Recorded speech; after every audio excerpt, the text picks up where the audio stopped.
नमस्कार दोस्तों, स्वागत है आपका यूनिक स्टडी सेंटर के ऑनलाइन क्लासेस में।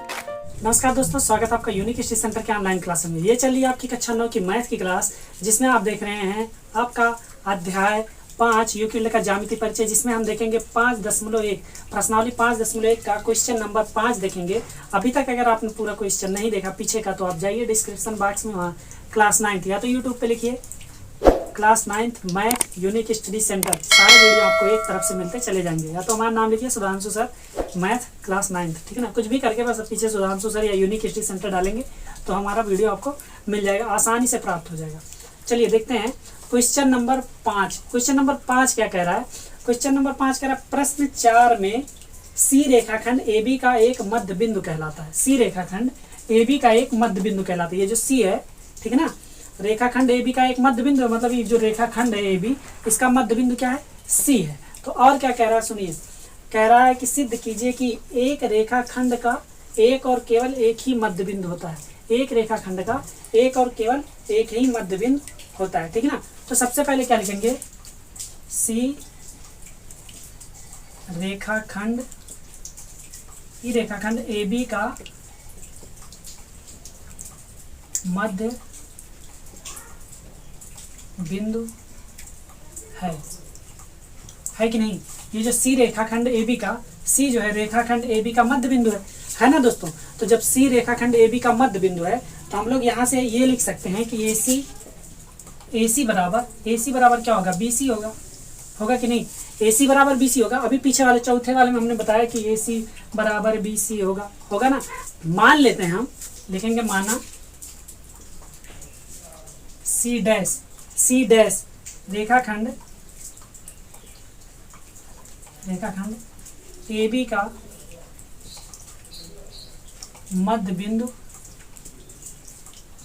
है, ठीक है ना। मान लेते हैं ये जो सी डैश है वो भी रेखाखंड ए बी का क्या है? मध्य बिंदु है। तो दोस्तों एक चीज देखिए, तो जैसे ए सी बराबर बी सी हो गया, वैसे क्या हो जाएगा?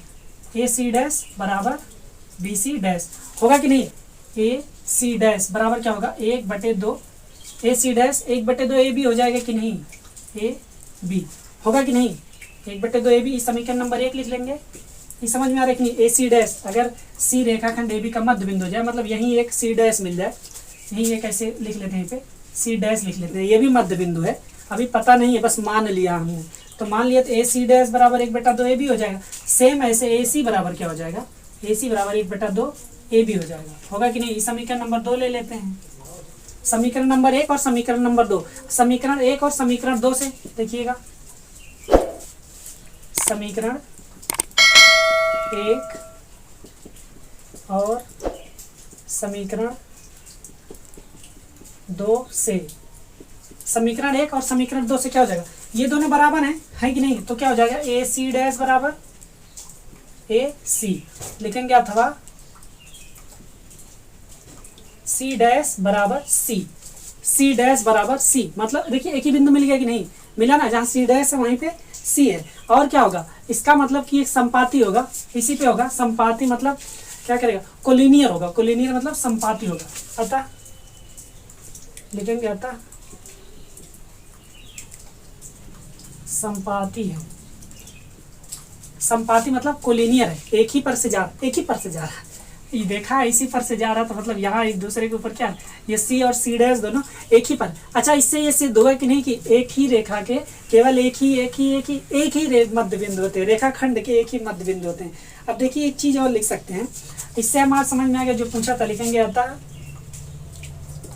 एक रेखाखंड के केवल एक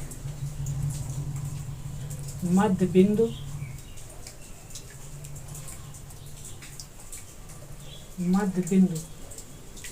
होते हैं। यही सिद्ध करना था दोस्तों कि केवल एक ही मध्य बिंदु होते हैं। तो ये आपका सिद्ध हो गया। एक बार फिर से समझा देते हैं, ध्यान से देखिएगा। अगर ए और बी का मध्य बिंदु सी है, ठीक है ना, तो सबसे पहले तो सी रेखाखंड ए बी का मध्य बिंदु, तो ए सी बराबर बी सी हो जाएगा। ये तो चौथे वाले में हो गया था, ठीक है ना। ए सी बराबर बी सी हो जाएगा। अब मान लेते हैं सी डैश कोई एक बिंदु है जो रेखाखंड ए बी का मध्य बिंदु है, इसको भी मान लेते हैं, माना गया है। तो ए सी डैश बराबर बी सी डैश हो जाएगा, मतलब ए सी डैश बराबर बी सी डैश हो जाएगा, एकदम सेम ऐसे ही, ठीक है। अब देखिए तो ए सी डैश बराबर 1/2 ए बी होगा कि नहीं, 1/2 ए बी, ए और सी डैश देखेंगे तो 1/2 ए बी हो जाएगा। ऐसे सेम ए सी बराबर 1/2 ए बी हो जाएगा, होगा ना। तब इससे देखेंगे पहले और दूसरे से कि ए सी डैश और ए सी ये दोनों बराबर होंगे, तो ए सी डैश और ए सी बराबर है, अथवा सी डैश बराबर सी है, अतः संपाती है। अतः क्या है, संपाती है, बिंदु जो है वो संपाती है, एक ही रेखा जाल, अतः एक रेखाखंड के केवल एक ही मध्य बिंदु हो सकते हैं। तो दोस्तों उम्मीद करते हैं ये पूरा का पूरा क्वेश्चन समझ में आया होगा। समझ में आया तो वीडियो को लाइक करिए, चैनल पर नया हो चैनल को सब्सक्राइब करिए। चलिए मिलते हैं आपसे आपके अगले क्वेश्चन में, तब तक के लिए बने रहिए यूनिक हिस्ट्री सेंटर के साथ। Bye bye, take care and Jai Hind.